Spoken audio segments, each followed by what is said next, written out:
3월 29일 오늘은 마태복음 25장의 말씀을 함께 나누겠습니다.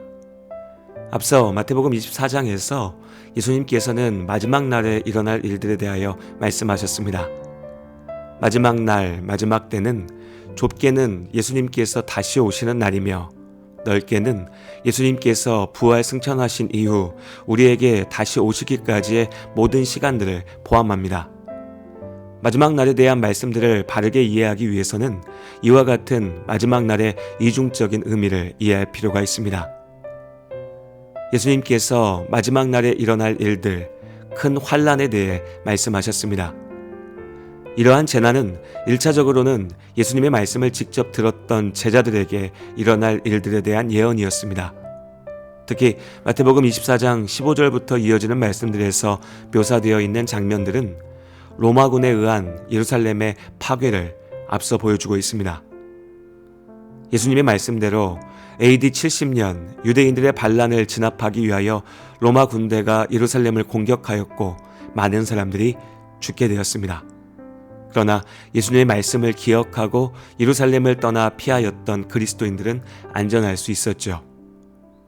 동시에 시야를 넓혀서 보면 예수님께서 말씀하신 기근과 전쟁, 온갖 재난들 그리고 거짓 교사들의 시험과 도전은 역사의 어느 한순간만이 아니라 주님께서 다시 오시기까지 우리 앞에 계속해서 펼쳐질 것입니다.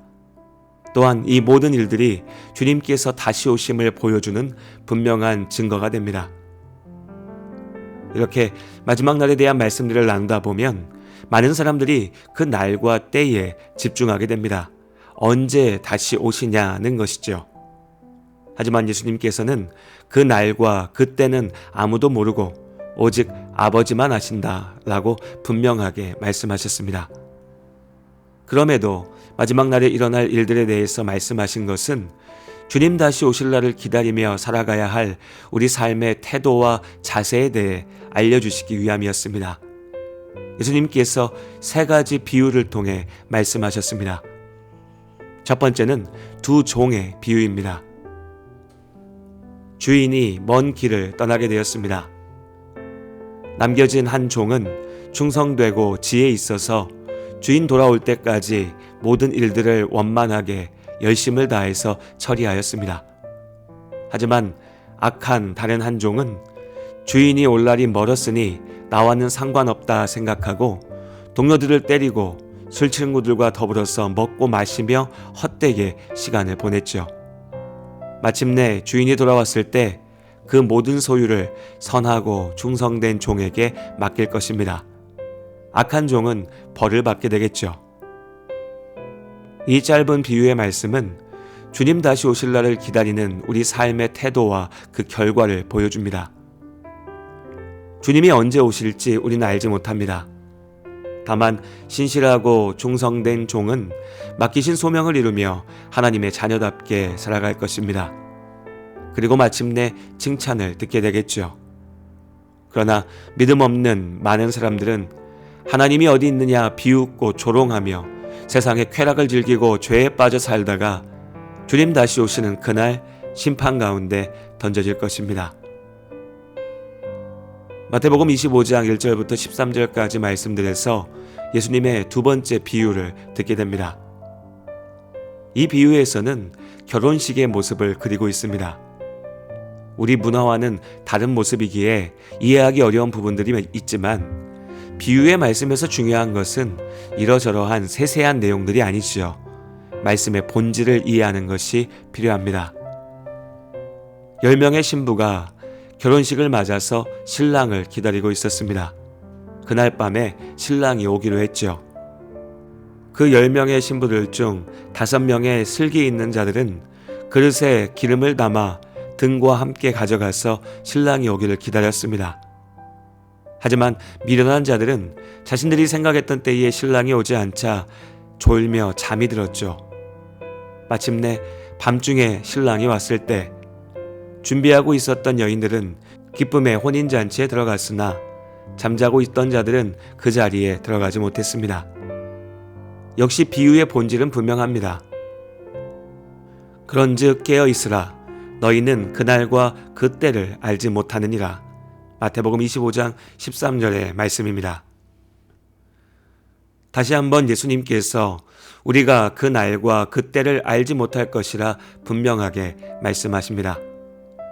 중요한 것은 그 날과 그 때를 아는 것이 아닙니다. 다만 믿음으로 준비하여 깨어있는 자들은 주님 오실 때에 기쁨의 잔치 가운데 있을 것입니다. 믿음 없어 잠들어 있는 자들의 자리는 하나님 나라 가운데 있지 않죠. 마지막 세 번째 비유의 말씀은 먼 길을 떠난 주인이 갑작스럽게 돌아온다는 것에서는 앞에 두 비유와 같습니다. 비유의 내용은 이렇습니다. 어떤 사람이 자기 종들에게 자기 소유를 맡기고 먼 곳으로 길을 떠났습니다. 각각의 능력에 따라 한 사람에게는 금 5달란트를, 다른 사람에게는 2달란트를, 그리고 또 한 사람에게는 1달란트를 주고 떠났죠. 5달란트 받은 자는 주인이 맡겼던 5달란트로 열심히 장사하여 5달란트를 벌었습니다. 2달란트 받았던 사람도 역시 열심을 다해서 2달란트를 남겼죠. 그러나 1달란트 받았던 사람은 글쎄요, 다른 종들보다 나에게 맡긴 것이 적다고 원망하고 불평하는 마음이었을까요? 주인이 맡겼던 돈을 그저 땅에 파묻어 두고 아무것도 하지 않은 채 시간을 보냈습니다. 마침내 주인이 돌아왔습니다. 종들은 각기 자신이 거둔 수익을 가지고서 주인 앞에 섰습니다. 5달란트 받은 자가 말하였습니다. 내가 이것을 가지고 열심을 다해서 5달란트를 더하였습니다. 주인은 잘하였도다 착하고 충성된 종아, 네가 적은 일에 충성하였음에 내가 많은 것을 너에게 맡기리니 내 주인의 즐거움에 참여할지어다 라고 칭찬했죠. 2달란트 받았던 종도 역시 주인 앞에 섰습니다. 주인은 그 역시 칭찬했습니다. 5달란트 남겼던 종에게 했던 칭찬의 말과 정확히 같았죠. 마지막으로 1달란트 맡았던 종이 주인 앞에 나왔습니다. 그는 주인을 두려워하면서도 자신의 잘못을 오히려 주인의 탓으로 돌렸습니다. 주인은 이 종의 어리석음과 악함을 벌하였습니다.